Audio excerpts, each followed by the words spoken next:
But this is part of this SDG Action and Awareness Week.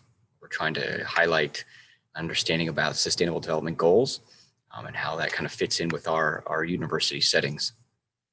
This presentation is being recorded so that we can post it later for those that didn't get a chance to see it. You're welcome to leave your cameras on, but we're going to mute ourselves while the person's presenting, just for background noise. We will be monitoring the chat for questions, so happy to have some questions going on while the presenters are presenting, and that way we can have some nice discussion. After the presenters present, we'll have a Q&A where we can talk about some of the points that they brought up. So I'm going to talk just to introduce and kind of frame this discussion. We're talking about quality education, and the goal for the Sustainable Development Goals is to reach these goals by 2030. And really about the quality education is about ensuring that all learners can acquire knowledge and skills that they need to promote sustainable development. Right? And that encompasses quite a few ideas, including human rights and gender equality and peace, nonviolence, but also talks a lot about the idea of global citizenship and appreciation of cultural diversity. So today we really wanted to have a couple of different examples about university initiatives in trying to boost the global citizenship education amongst our institutions, amongst students and in the higher education field.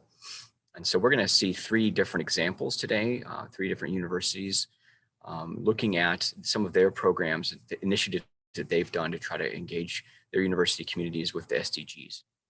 So we'll jump right into it. Like I said, there's some questions, or you can use the chat and we'll monitor the chat for questions. Well, all three of the speakers will present, and then we will have a time at the end for some question and answers.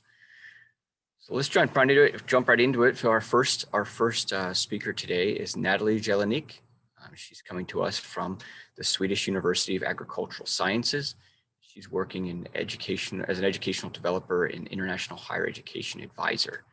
So we'll turn the time over to Natalie, and then we'll move on after to Dr. Tom Gill, and then Melanie Miller-Foster, and I will introduce them as well when we get to that point. So, Natalie, it's all you. Thank you, David. And happy to be here and be able to discuss with you a little bit. And maybe, as you said, we'll get to learn a little bit about the things that are going on in your campuses also. So I'm going to share my screen. Let's see. All right. So here we have the title for what we plan to discuss today, which is use SDG 4.7 kind of as a springboard towards a discussion of, well, what is really quality education and what is our responsibility as higher education institutions that want to engage with the SDGs, and in what ways do we do that? So I wanted to start just by giving a bit of information about SLU. We're a small university, and given that the audience here was an international audience, I'm just going to briefly talk about SLU as a university, and then I will go into a little bit more of the nitty-gritty regarding SDG Target 4.7, and maybe also why we were interested in looking specifically at Target 4.7. What does it say, and what does that mean for us as educators and as people who maybe educate educators and as kind of trainers of future generations.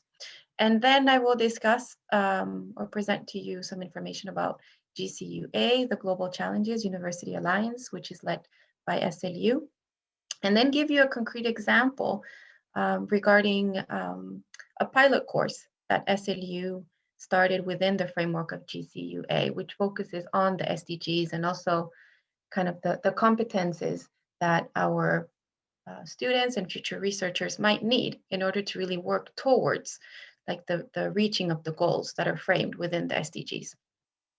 So SLU is a special university, not only because, not only do I think that because I work there, but it's a university that works with the natural resources. And here we have the mission statement, but it also has three responsibilities. So it has research and education, but also environmental monitoring and assessment. And this is one of the key responsibilities that the Swedish government has given SLU.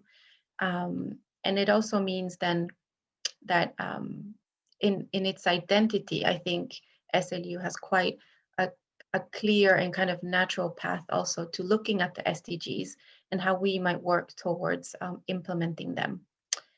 And these are some of the areas or subject areas, topics, and disciplines that we cover at SLU. And as you can see, all of them have to do with natural resources. And again, here you see how it's framed, fundamental issues that affect us all.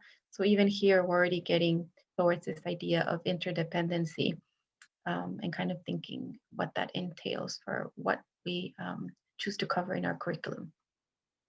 So SDG target 4.7. So if you're here, then you're familiar with the SDGs and you're likely interested in them, right? So otherwise you wouldn't be here. And you know that they are a set of 17 goals that have been agreed on by a kind of a huge number of countries, and that really give us a global framework from which we can work. But they also really need to be implemented and translated to the local level. And so for us in higher education institutions, we can think about, well, what is goal number 4, quality education, entail for us, right? So education, of course, all these goals, they're kind of very difficult to separate. They all go into each other, and they all have an impact on one another, right? And quality education is one of those that really, we could look at all 16 goals and see how education might impact them. But we have chosen to focus on quality education and specifically on target 4.7, which is education for sustainable development and global citizenship. And so what does this target say? So this is what the target says. It states that by 2030, all learners will acquire the knowledge and skills needed to promote sustainable development, including, among others, through education for sustainable development and sustainable lifestyles, but also human rights, gender equality, promotion of a culture of peace and nonviolence, and global citizenship and appreciation of cultural diversity and of culture's contribution to sustainable development.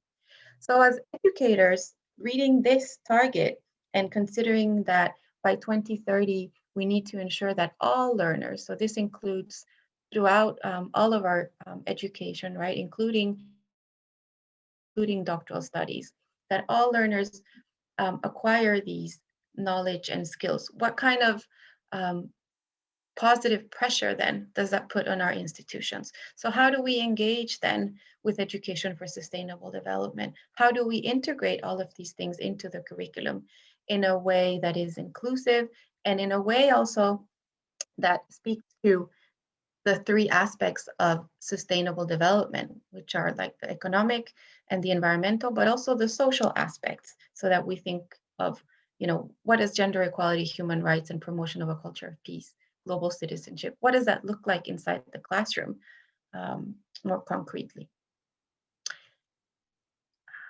There. And so how are we going to kind of see whether we're on the right track, and how will we be assessing this, right? So here you have the extent to which global citizenship education and education for sustainable development, including gender equality and human rights, are mainstreamed at all levels of national education policies, curriculum, teacher education, and student assessment. So this is really where kind of the task is set for us to consider the ways in which we really implement and integrate these things, not only into the way maybe our universities work, but also into the ways we teach, into what we teach, and also how we might train teachers. So as David mentioned in the beginning, I work as an educational developer, which means that I train researchers, doctoral students in their capacities as teachers and teachers. And so we really need to question and ask ourselves, well, how are our teachers and researchers working with these topics and issues, and how are they being integrated into the curriculum? And so we wanted to give you some concrete examples. And one of the examples comes from this network, the Global Challenges University Alliance, GCUA. And my other 2 colleagues and speakers represent universities that are members of this global alliance and network. So GCUA has 15 members, original members, and has been financed by STINT, the the Swedish Foundation for International Cooperation in Research and Higher Education for a continued project and to really look to the SDGs as in order to frame the work that GCUA is going to engage with. And the objective then for this network or alliance is to equip the next generation of researchers, in this case PhD students, with the knowledge, tools, and networks that will strengthen their capacity to work across disciplines, to conduct translational research, and to contribute to sustainable global development. So here we come back to not only kind of thinking about how your own research might contribute to sustainable global development, but also thinking about, well, what are the skills, the knowledge, and the tools that I need in order to really work towards sustainable development, right? And so the focus here being on the next generation of researchers, PhD students. And this is what the global network looks like. Here you have the 20 partners, universities across the globe, and you can see that both the global north and the global south are represented. And here you have the universities listed. So maybe some of you listening are actually from these universities.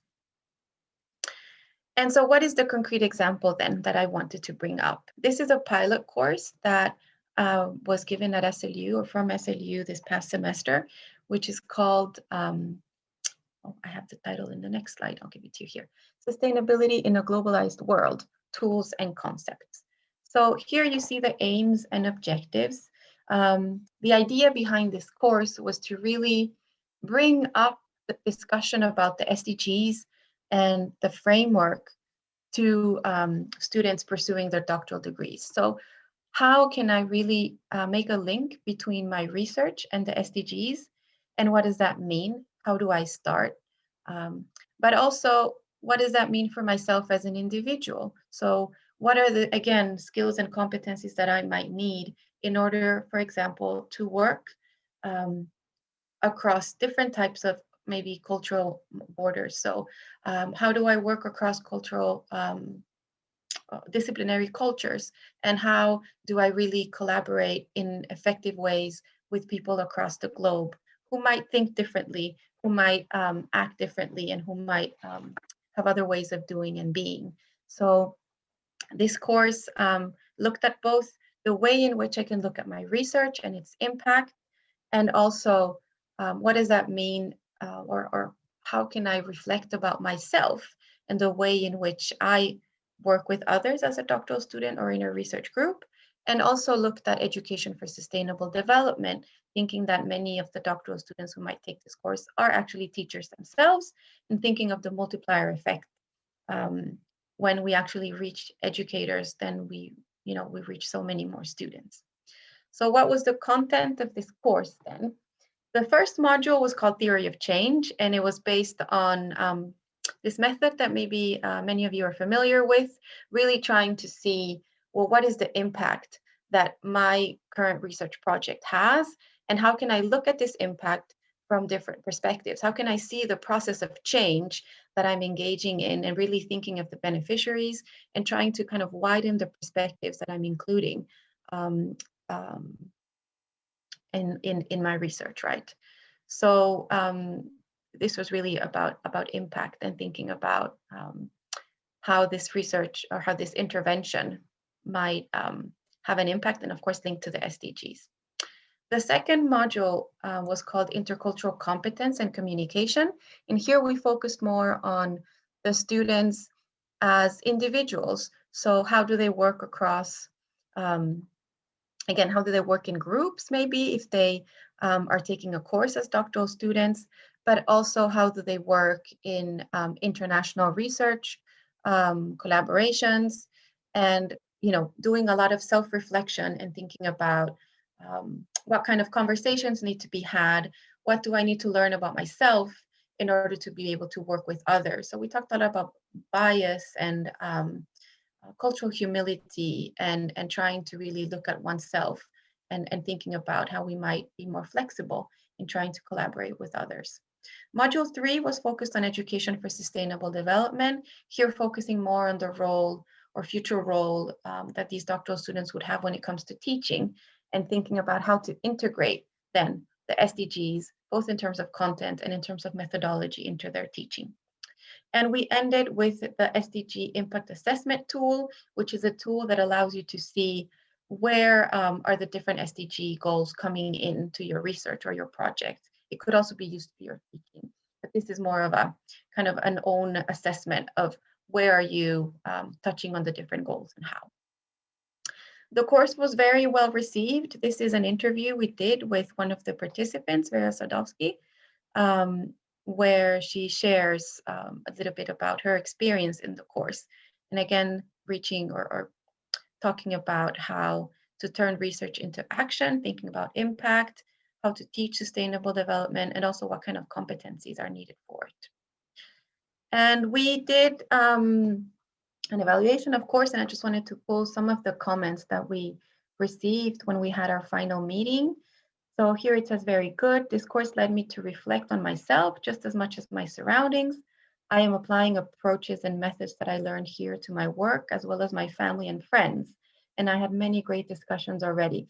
So for us, really seeing that this went beyond me as a researcher and me as a doctoral student, but also me as a person, and it impacting different spheres of their, of their person or their identity, what was really enriching for us to see, because that was part of our hope. And again, another comment on cultural identity. So cultural identity is something that I will reflect more when it comes to teaching. And then a comment about feeling a bit insecure regarding theory of change. So this was just an example about a course where we tried to really bring together maybe the three aspects of sustainable development, and not only consider the content and what we teach, but also kind of what are the soft skills or transferable skills that we want all of our students to have in order to really look or to really kind of work towards what is outlined in Target 4.7. So that is all from me. Thank you very much.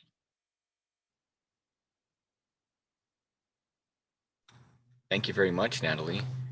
Some very interesting points. Sure we'll get into some conversation later in terms of the differences in types of programs, but it seems like a really good, engaging course. Love to hear more about it. But we're going to move on to the second speaker, Dr. Tom Gill. Tom Gill is the director of the Smith Center for International Sustainable Agriculture at the University of Tennessee. And I'll let Tom take it away. Thanks, Dave.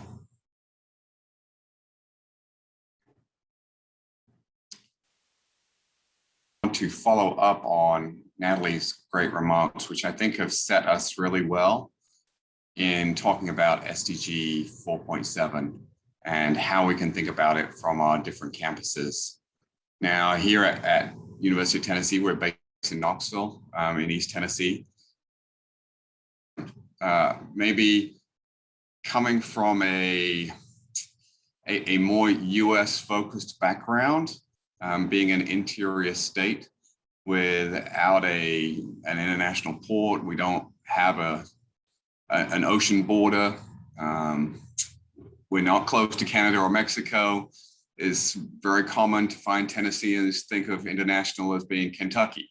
And so when we're starting to talk about these issues of global citizenship, I think we're starting maybe from a different baseline, but I think still important for us to think about how do we infuse that element of sustainable development and global citizenship throughout what we do. So I've just got 3 slides, 3 things that I want to share with you all today about what we're doing here at UT. So firstly, we are instigating a new general education curriculum, which comes into effect next year.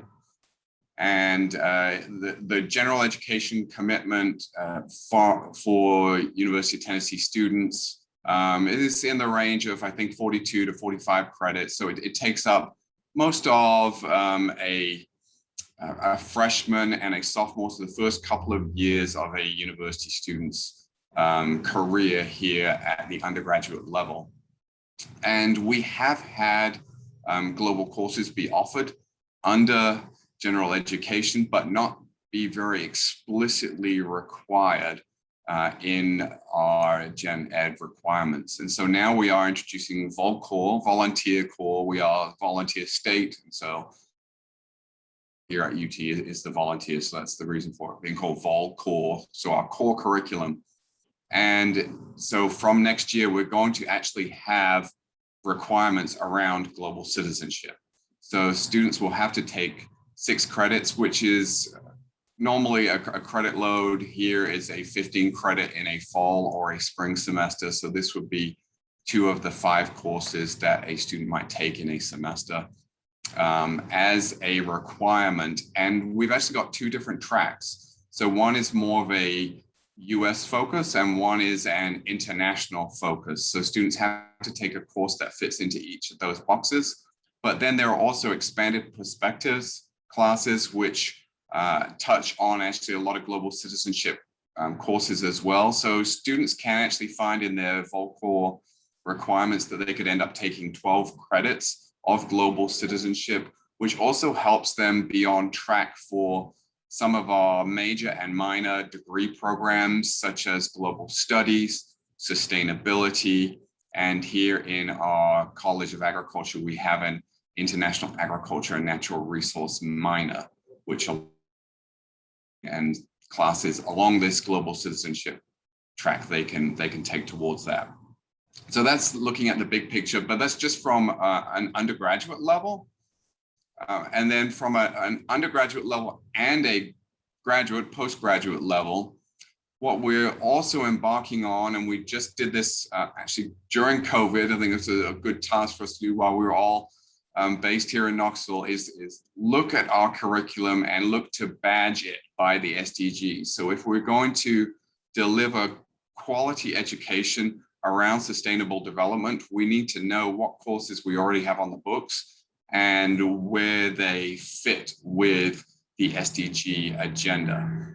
So faculty could self-nominate their own courses, and they could go through a review from our Center for Global Engagement. And now we have then a website which lists all of these courses, who offers them, what department they're offered in, and you can search and sort through this list by department and also by SDG as well, which I think is really helpful for our faculty and our administrators to see that we're offering a breadth across all SDGs, but also really helpful for students who maybe want to focus their education on certain SDG tracks. And they know then, I want to look at affordable clean energy. What courses are there under SDG 7? So how can I structure the electives that I take or the global citizenship courses that I take and make sure I take classes around that?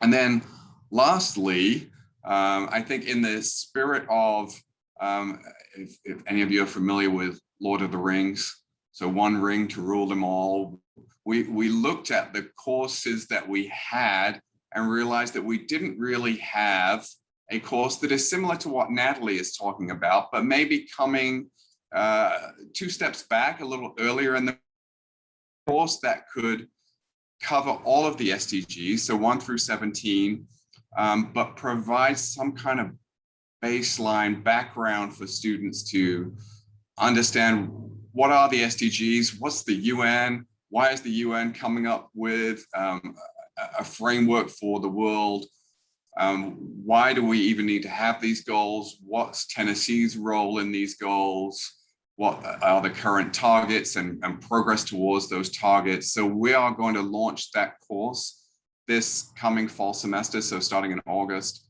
And that's actually going to be open for undergraduates and graduate students, with what I expect will end up probably being a split course, because I think we're going to be starting from a different level where graduate students are more familiar with the SDG framework. But I think a lot of our undergraduate students are still in the realm of, I didn't even know that there was such a thing called the UN.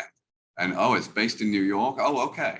So there's just a different level of literacy, I think, about global issues and what our role is to play as a US land-grant institution in developing and delivering that education towards these.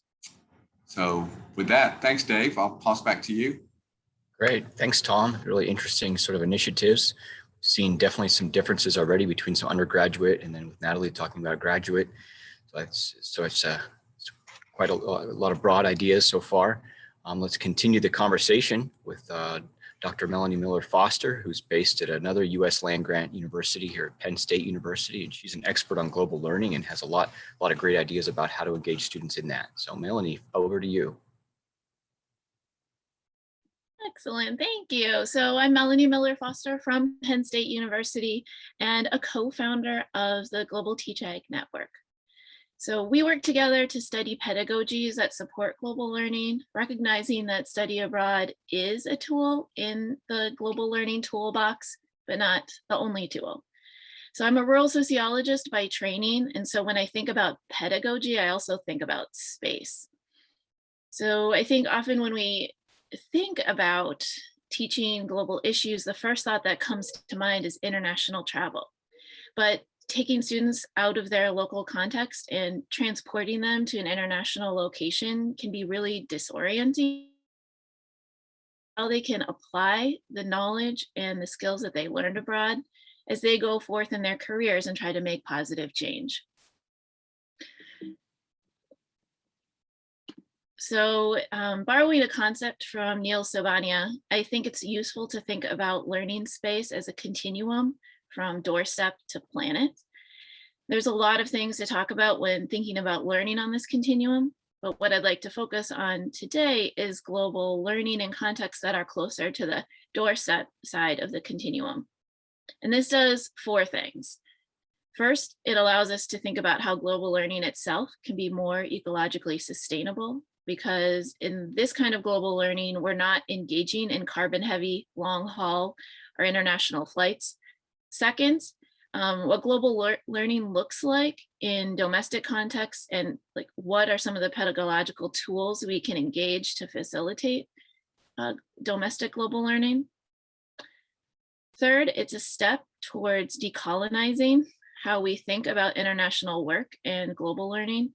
So we don't always need to be the people who cross international borders, but rather sometimes people and ideas cross borders to come to us. And last, it makes global learning more accessible to all students on our campuses, especially those who may not be able to travel due to documentation status, like health concerns, work or family obligations. And I'm sure we can all think of 10 more reasons why students can't study abroad. So it allows us to think about how every student can engage in a global learning journey. So I'm going to start very close to the doorstep and think about classrooms on our campuses.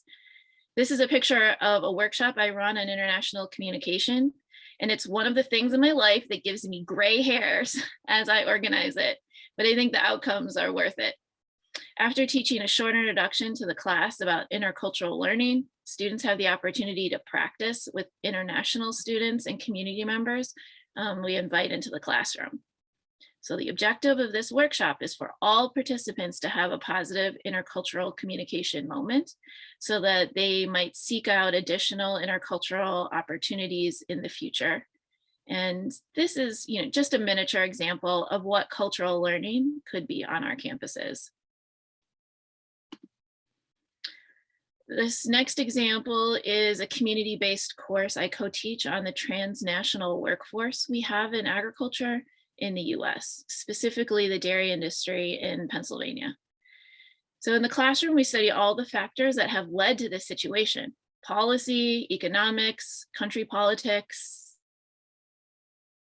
Each week, we take the students to a local dairy farm, so they actually have the opportunity to learn from this relatively hidden population that is present in our community. And so this course introduces our students to an example of globalization right in our backyards. Taking Action on Food Security is an online asynchronous course I developed in the pandemic because I don't think we give students enough opportunity to learn how to make change in the safe environment of a classroom setting. So we hope that our students will go out and create sustainable and positive change in the world, but when do we give them the opportunity to actually practice that? So this is a course I teach that has half Penn State students and half are students from a partner university in Ukraine. And after taking a deep dive into the issue of food security, students are charged with creating an action plan to try to make change in food security in a very specific target population. And the reflection aspect is really important so that they can learn from what happened during the course of this project. So if their project has no impact, we can talk about how hard it is to make change as one individual in the world. But if their project is successful, we can talk about how even one individual can make a difference. So from a teaching standpoint, this is pretty cool. All right, and then Steady Away is the last example I'm going to talk about. Most of our students that we teach will stay in the same region as where our universities are located. We don't expect them all to take flight and work internationally. So we need to provide them with opportunities to become familiar with organizations and conditions in our region. And Study Away is a great opportunity to do this. The pictures here are from a Study Away I developed to Philadelphia, where we conduct a service learning project in a bilingual preschool. Most of the students in this class, like all College of Agricultural Sciences students, had never traveled to Philadelphia, which is a major city in our state. Not only did they have the opportunity to be surrounded by people speaking a different language and from completely different backgrounds, but they're able to get a small taste of urban life and understand Pennsylvania and our issues and conditions.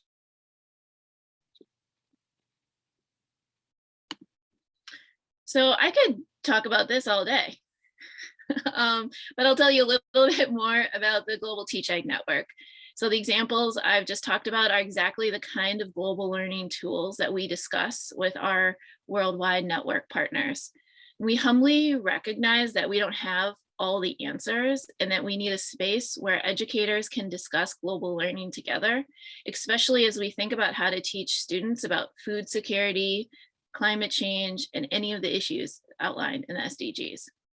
Our annual conference is always online. We've been online for the past 7 years to ensure accessibility by educators around the world, but also for sustainability reasons. So I hope that you'll join us for our next Global Learning in Agriculture Conference next February. Thank you. Great, thanks, Melanie. This is really interesting. Thanks to the three institutions for providing some of your experiences and quite a breadth of opportunity and ideas about how to engage students in global learning. So I don't see any questions in the chat. And so if there's participants that have questions, feel free to unmute and ask a question. But I'd like to ask a question first, just to kind of keep the conversation going. It seems as though, from the three different examples that we see, there's a wide range of activities from like incoming students in terms of undergraduate, they're just starting out, to helping them understand what sustainable development goals might be, to all the way up to PhD programs where they're really getting into theory and all of those. So it's quite a range of students and students' interests and students' needs. So I'd like to know, kind of, let's see, are there similar challenges that you face looking at those different perspectives? So, is it a different process from establishing an undergraduate activity versus a PhD course? So maybe looking at from the three of you, what were some of the challenges you had in establishing these efforts at your institution? What kind of support that you might have received, if any? So we can go back in that same order. If Natalie, if you want to start with that. Thank you, David. Yeah, I think in terms of if I start with the challenges, I think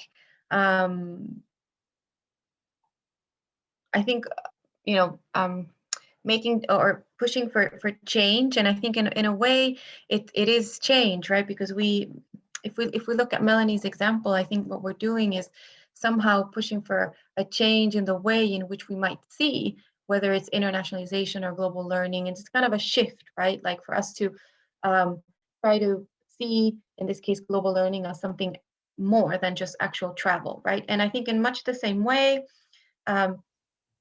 integrating some of the things that we've been discussing today into the curriculum and into the way an institution works, like presupposes a change or a shift, and sometimes that is very difficult, right? We know that our organizations are maybe not ready to change. So I think one of the challenges is getting buy-in from the different kind of key actors and players that need to be involved in different institutions, and they might vary. Maybe now your question is related to whether it's undergraduate or graduate, and I think that might make a difference, who needs to be on board.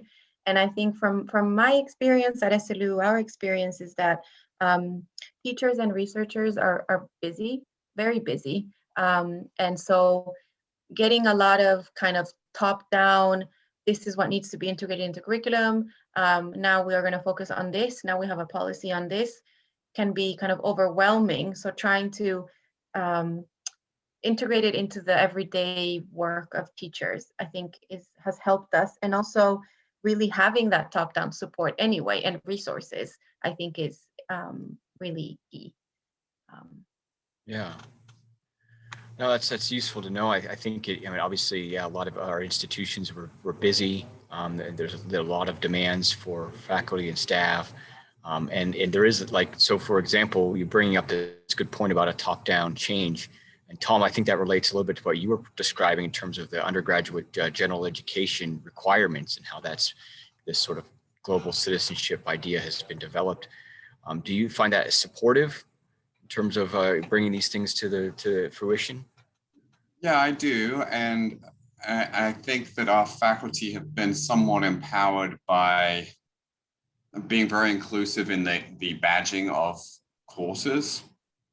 I think there's still a big challenge in relation to what's in our toolkit and how do we develop that toolkit for globalizing the curriculum, and folks who are stuck in the mindset of it has to be, as Melanie rightly said, they think, oh, I've got to incorporate a travel component. Like that doesn't have to be that's not the only way that you can globalize a course or curriculum. There are so many more things. And I think then it's okay, how do we go about doing that? And where is that? Whose job is that to do that? Is that from an international centers standpoint? Do we strategically think about getting involved in that, particularly in a time of COVID where we're maybe not traveling as much? Is that a way in which we can better support our faculty? Or does it come from the graduate school, from undergraduate council? Do you need to get more buy-in from faculty themselves? Because we do kind of pride ourselves, and a lot of US universities do, on being like faculty-led and faculty-driven. Right. And so there is always that tension between what's coming from the top, deans and directors, and is it going to be more sustainable if it's more faculty-led and driven? So there's all of these things I think about as we piece this together. But I think you got to have, as Natalie says, multiple players involved and kind of buy-in from all different folks, all at the same time, to really get that momentum. Right. Well, that brings up some good ideas relative to what Melanie was saying. I mean, I appreciate your thought, Melanie, on the idea that it's not study abroad's not the only tool in the toolbox. And so I'd like to know, maybe from your perspective, because you guys have been doing this at Penn State for a number of years now, have you seen any changes in the way in which people have received this idea of that global learning isn't just study abroad? Has it been maybe people that have become more adamant against what you're doing, or maybe more for it? How does that work?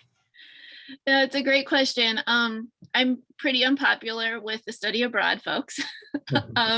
So they, and rightly so, they've been really fighting to find a place for study abroad. And absolutely, it's a really important tool. I think one of the major challenges for me, well, there's a couple.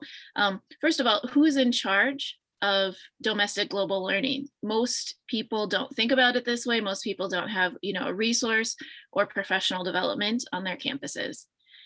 This is kind of new thoughts, and what I found is that the funding sources that we have and also the resources for this kind of learning are few and far between. So we have a study abroad person who can talk to you about how to get students out of the country and on international flights, but I can't find anybody who can help me figure out how to get a van so I can go to a farm like down the road. So I think having those resources in place for domestic learning is really, that's a really interesting conundrum, because that's an empty space, at least at our university, as we think about like going out locally. The other piece is, I get a lot of questions. Why am I in an international programs office when I am doing so many domestic things? And so, yeah, where is this situated in the hierarchy of, our universities? It's messy. And, I do global work. I don't necessarily only do international. I do global, and that includes our context here in Pennsylvania. So I'm kind of fighting some of these battles on multiple sides. But at the same time, I'll tell you what's really interesting. I mentioned our Global Teaching Network and our Global Learning and Agriculture Conference. We have over 1,000 educators from around the world who join us for that, because we're really finding a lot of allies in the K through 12 realm, because they definitely cannot just take their students internationally, and they have the responsibility about thinking about every student who walks through their classroom door. They can't just always have the privilege of taking a small select group, somewhere. They have to do something for everyone. And I think that's actually a great model for us to think about in higher education. We have people who come from different walks of life, and who are not all, kind of the traditional college age student who can dedicate their lives, 4 years in a row, full time, to studying at our institutions. So, I think this is the K through 12 folks give us really an opportunity to think about how can we serve all students. And so I think there's a lot of issues here. We just, like I say, just don't have the infrastructure to address these. One thing that we've done, very small drop in the bucket at Penn State in our college, is a colleague of mine and I, we have started a faculty learning community for faculty who want to come and learn about and talk about these issues together. It's voluntary. But there's very few spaces where we can get together as faculty and talk about our teaching. And so this is the thing that we have done. So we call it the Global Learning and Agriculture Faculty Learning Community. We have faculty from our college, but also from related disciplines that come over and want to talk about these things. So yeah, not many answers, but lots of barriers there. Sorry, Dave. Oh, that's great. This is very interesting. Any questions from other participants? Brad or Joe or Agnes, if you have any comments or questions. I have another meeting at 9:30, but I'm waiting to say something because I really like this program. I think the GCUA is I didn't know about this program before last year. I know from Tom, but today's introductions really make me. I really like this program because I think it's quality and the equality education is so important for the world now. Everybody knows in many developing countries, they don't have quality and equality educational resources and opportunities for.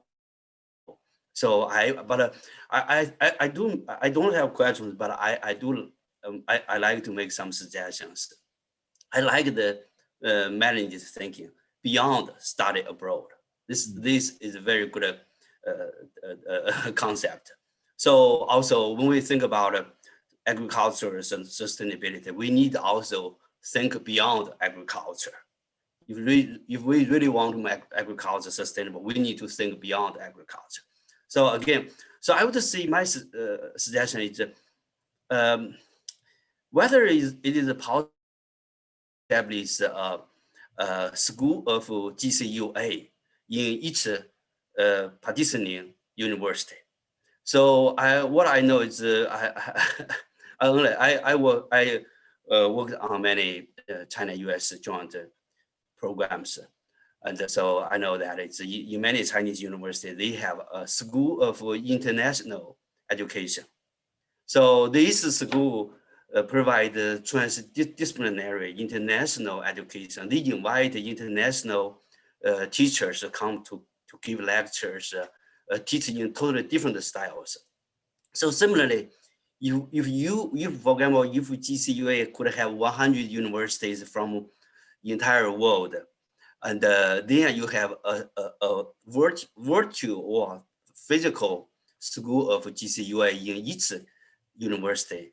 This could be a very great platform to coordinate resources, including financial resources. For example, when you want to invite Tom to give a talk to teach a class, so we hope Tom's time is paid. Is paid at a reasonable rate. So Tom could teach using his vacation days or weekend time, right? So he can earn more. And also, if you have a school, the university president want to invest on that to get the teachers' time valued, right? And also sometimes if we need to organize online meetings, we have to pay Zoom companies, something like that, right? We need some financial resources support. Voluntary service is always a great spirit, but sometimes you cannot make the ball become larger. And we need the time. How many probably after 20 years, all us will retire, right? So how much we are not sure whether all students can follow us. It's hard to say, but I'm thinking currently, for example, at the University of Tennessee, there are many retiring or retired professors. They are very well known. Those people are very healthy. They are very glad to teach some classes online. And I'm thinking those are very great resources for teaching. How we can use them? How we can get them paid? I think it's just if we have a kind of school, through negotiation, it's very possible to get a significant financial support to establish a school of GCUA in many partner universities. And so this is just my 2 cents. I don't know if it works or not, but I really like it. I really like it. I hope in 3 years GCUA could have 100 universities. Oh, that's a great goal. That's a great goal, Joe. No, I appreciate your comments and thoughts on that. I mean, about how to move forward in it. Okay. So also I think it's currently what I know is at the University of Tennessee, almost all study abroad programs are designed for undergraduate students. But as I say, we also need to develop some study abroad program for graduate students. Because, right? So all graduate students need to become a greater thinker. If they want to become greater thinkers, they need to look at the world, look at the different culture, and so I think I think there are a lot of great things we can do from your GCUA, the current structure. Yeah.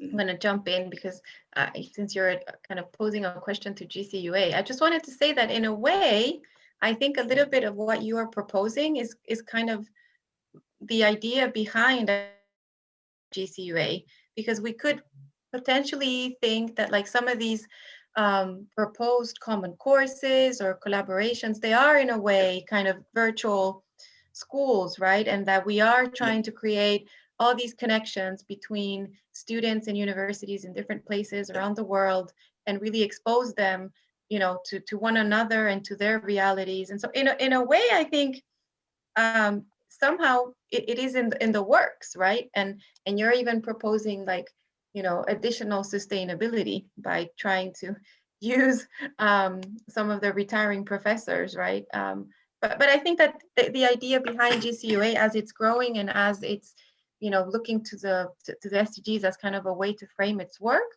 really is trying to do some of that. And today it's not 100, but it's 20, and maybe in a few years it'll be 100. Who knows? I believe it's not difficult. So Natalie, I think it's I really see our current educational system, even in the United States, are outdated. So many people professors just want to teach a course, get the job, and support his family. They don't care about students' future. So I don't like this. I really think we need to increase the numbers of courses that are taught in a style of learning by practice. So now we just give knowledge to students, but students still don't know how to apply their knowledge to solve the problems. This is their learning is mainly for the credit points. So that is a kind of a big waste. I'm thinking, so I'm thinking really we are still follow an education system we have developed probably 30 or 40 years ago. That is not acceptable. But how GCUA can develop a new generation education system for the whole world to increase quality and equality education. So this is important. I think this is a big mission. I think this, if we get this clear and get it designed systematically, GCUA will be welcomed and liked by the whole world. I think you bring up some great points, Joe, and particularly the ideas. Sorry, I have to go to another meeting. Thank you. Just for discussion. Okay, bye. No, I think he brings up some points about the breadth of the opportunity, learning by doing, but also not just undergraduates, but throughout the whole system, undergrads as well as graduate students, and how do we provide opportunities for them to learn? And it's not just study abroad, that it's things that we can do to have global learning as infused into the curriculum. We're running short on time, so I don't know if there's any other comments or questions from the audience. But if not, we appreciate everybody's attendance, and we appreciate the speakers. So thank you very much for your time and bringing these important points to us. And I hope we look forward to other future events like this, discussing other SDG goals. Thanks, everyone. Thank you.